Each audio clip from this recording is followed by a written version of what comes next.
Most people will never build real wealth from investing. Not because the market is unfair. Not because they started too late.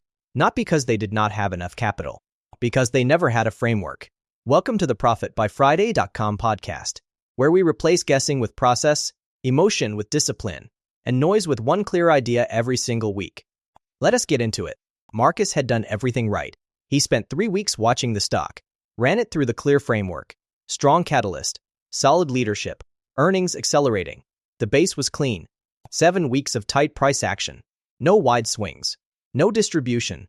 Every box checked. On a Tuesday morning, the stock broke above resistance. Marcus bought immediately.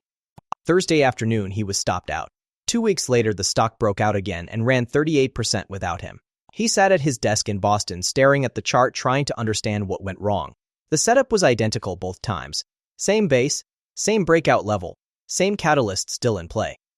But the first breakout failed. The second one ran. He had missed one thing. The same thing most investors miss every single time. Volume. Here is why breakouts fail. Think of a crowd of people trying to push open a heavy door. If only 3 people are pushing, the door barely moves.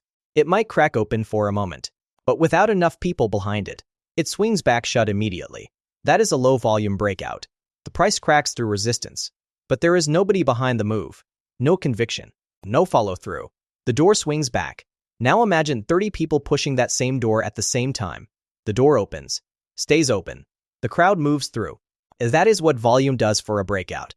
It tells you whether the crowd is behind the move or not. When a stock breaks out of a base on high volume, it means institutions are buying. Mutual funds, pension funds, large asset managers. These are the buyers who move stock prices for days and weeks, not hours. When they show up, price does not reverse immediately. It holds. It builds. It runs.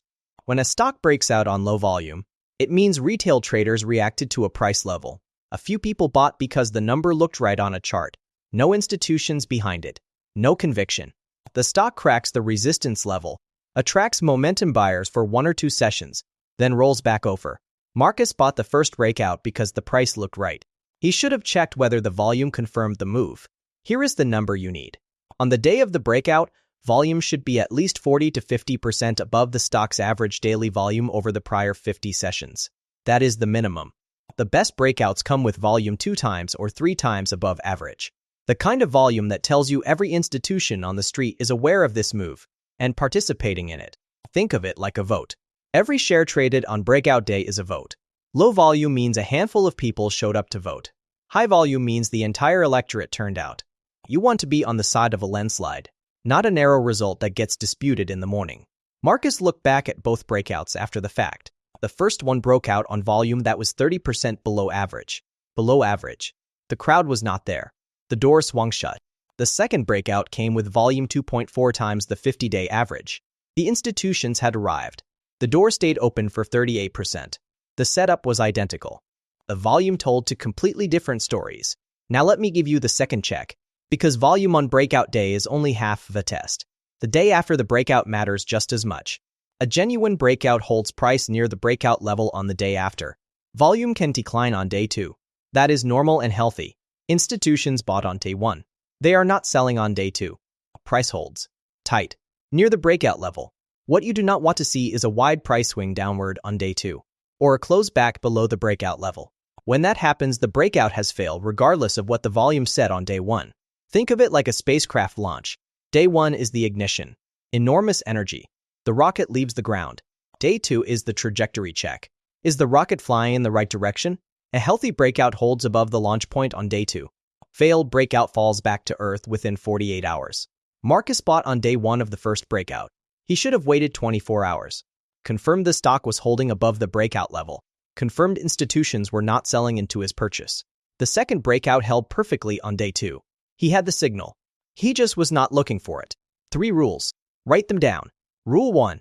Volume on breakout day must be at least 40% above the 50-day average. Below average volume on breakout day is an automatic pass. Do not buy. Rule 2. Price on day 2 must hold above the breakout level. A close back below the breakout level within 48 hours is a failed breakout. Exit or do not enter. Rule 3. Apply these checks to the weekly chart first. A breakout that looks clean on the daily chart but is occurring inside a weekly downtrend is not a real breakout. It is noise inside a larger decline. The weekly chart is the gate. If the weekly structure is not constructive, the daily breakout does not matter. These three rules would have kept Marcus out of the first trade entirely. They would have given him full confidence to enter the second one. Volume does not lie. Price can be pushed around by a few large orders for a day or two. Volume cannot be faked at scale. When institutions are buying, the volume shows up. When they are absent, the volume shows up too. It is the most honest signal on any chart. Visit profitbyfriday.com today. Subscribe free to the Friday Flash, where you will receive one stock fully evaluated through the clear framework every Friday so that you know everything about the company before you decide to invest. No noise, no hype, just the analysis that matters. We trade for cash flow, and we invest boring to build legacy. See you in the next episode. Bye for now.